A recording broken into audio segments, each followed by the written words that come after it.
جو شیعہ ہیں وہ حضرت امیر معاویہ کی تکریم کیوں نہیں کرتے ہیں، ادب کیوں نہیں کرتے ہیں؟ ظاہر ہے جو قابل تکریم ہوتا ہے اس کا ادب کیا جاتا ہے نا دین میں بھی. جو نہیں ہے قابل تکریم تو قرآن نے بھی جو لوگ نہیں ہیں تکریم کے قابل، تو جو یہ شیعہ کے ساتھ نہیں ہے، یہ شیعہ اہل سنت زیادہ اس موقف پر ہیں کہ وہ نہیں ہے قابل تکریم. اہل سنت کی کتابیں شیعہ سے زیادہ ہیں. امیر شام کے بارے میں اہل سنت کی تحقیقات ابھی پاکستان میں بھی ہیں، آپ ان کا مطالعہ کریں.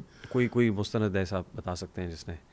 بہت سارے ہیں میرے خیال میں، بہت سارے ہیں. ابھی جیسے آپ نے مولانا طارق جمیل کا، مولانا ابوالعلا مودودی کا حوالہ دیا، کیا ان کی کتابوں سے ایسا کچھ ثابت ہے؟ مولانا ابوالعلا مودودی ہی کی مثال لے لیں کہ وہ نہیں ان کو اس طرح سمجھتے جس طرح باقی. میں چاہتا ہوں آپ کو ایسے ریفرنس دیں تاکہ ہم جا کے اس کو انہی کی کاؤنٹر چیک کتاب بھی کر سکیں. انہی کی کتاب خلافت و ملوکیت سب سے بڑا ریفرنس ہے. اس میں آپ یہ کہہ رہے ہیں کہ حضرت امیر معاویہ سے متعلق انہوں نے لان تان نہیں کر رہے وہ، لیکن یہ کہ وہ اس لیول پر نہیں ہیں جو خلفائے راشدین یا باقی. لیکن جس انداز میں جو لب و لہجہ استعمال کیا جاتا ہے، آپ سمجھتے ہیں وہ جائز ہے؟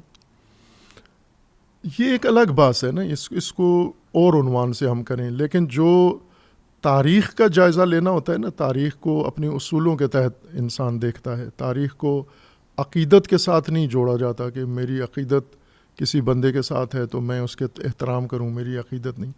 تاریخ حقائق کی بنیاد پر ہوتی ہے کہ اگر آپ حقائق کو دیکھیں تو پھر آپ اختیار کریں گے کہ تاریخ کا جو کردار ہیں وہ کتنے قابل احترام ہیں اور کتنے قابل احترام نہیں ہیں. تو جو اختلاف ہے آغا صاحب، وہ شخصیات پہ ہے یا تاریخ کی تشریح پہ ہے؟ کردار پہ ہے. ہر ایک کے کردار پر ہے کہ ہر ایک نے کیا کردار ادا کیا، کیا رول ادا کیا ہے. تو یعنی شخصیات ہی ہو گئی نا. شخصیات میں کئی چیزیں آتی ہیں نا. شخصیت میں تو اس کا نسب بھی آ جاتا ہے، اس کے پرسنالٹی بھی آ جاتی ہے، ممکن ہے اس کے اخلاقیات بھی آ جاتے ہیں. شخصیات میں یہ ساری چیزیں ہیں. لیکن اس کا جو کردار ہے، مثلا ابھی ہم پاکستان میں دیکھیں شخصیات کا کردار دیکھیں اس وقت موجودہ دور میں کہ سیاستدان ہیں، مختلف سیاستدان ہیں، ان کا پاکستان کے حوالے سے کیا کردار ہے. پاکستان کو نقصان پہنچا رہے ہیں، پاکستان کو فائدہ پہنچا رہے ہیں، مضبوط کر رہے ہیں، کمزور کر رہے ہیں. یہ کردار دیکھیں آپ. یہ نہ دیکھیں کہ یہ خاندان اس کا کیا ہے یا اس کے باقی پرسنالٹی کیا ہے.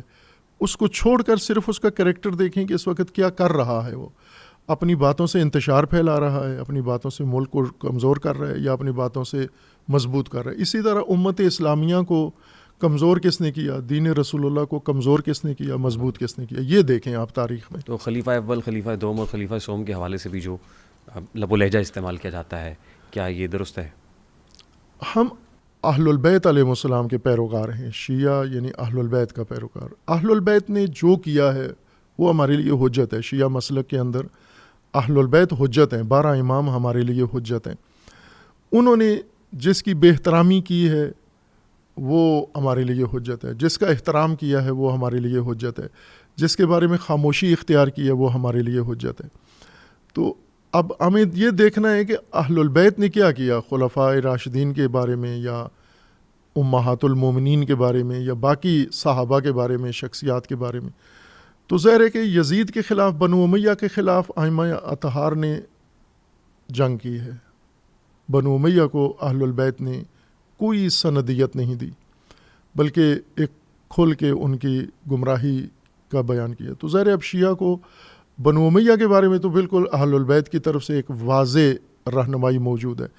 لیکن خلفائے راشدین کے ساتھ ہم دیکھیں تو امیر المومنین کا رویہ، امام حسین علیہ السلام کا رویہ، امام حسن علیہ السلام کا، جو خلفاء کے زمانے میں موجود تھے، تو انہوں نے احترام کا ان کے ساتھ رویہ کیا ہے. اختلاف کے باوجود بھی احترام رکھا ہے. تو جو امیر المومنین کا رویہ ہے خلفاء کے ساتھ، وہ شیعہ کے لیے حجت ہے. وہ اس سے آگے پیچھے ہوں گے تو پھر یہ امیر المومنین کے فالوور نہیں ہیں، یہ ان کی اپنی جذباتیت ہے یا اپنی تشخیص ہے. ایسے لوگ ہیں جو یہ کر رہے ہیں، کرتے ہیں اس طرح سے، بالکل ہیں ایسے، لیکن وہ ریئیکشن میں کرتے ہیں. دیکھیں سب سے پہلے تاریخ گستاخی بے حرمتی کی کہاں سے شروع ہوئی. آپ تاریخ کو پڑھیں. آپ سب سے پہلی بے حرمتی رسول اللہ صلی اللہ علیہ وآلہ وسلم کے صحابہ کی یا اہل البیت کی کس نے کی تاریخ میں؟ ظاہر ہر چیز کا ایک ریئیکشن آتا ہے نا. سب سے پہلی بے حرمتی بنو امیہ نے کی. 100 سال تک امیر المومنین پر ممبروں پر لعن طعن کی. اب ظاہر ہے کہ ریئیکشن آتا ہے، پھر مقابل میں بھی آتا ہے، جو آپ کریں گے اس کا ایک ریئیکشن آئے گا. تو وہ اصل بے حرمتی کا آغاز تھا، وہ گستاخی کا آغاز تھا.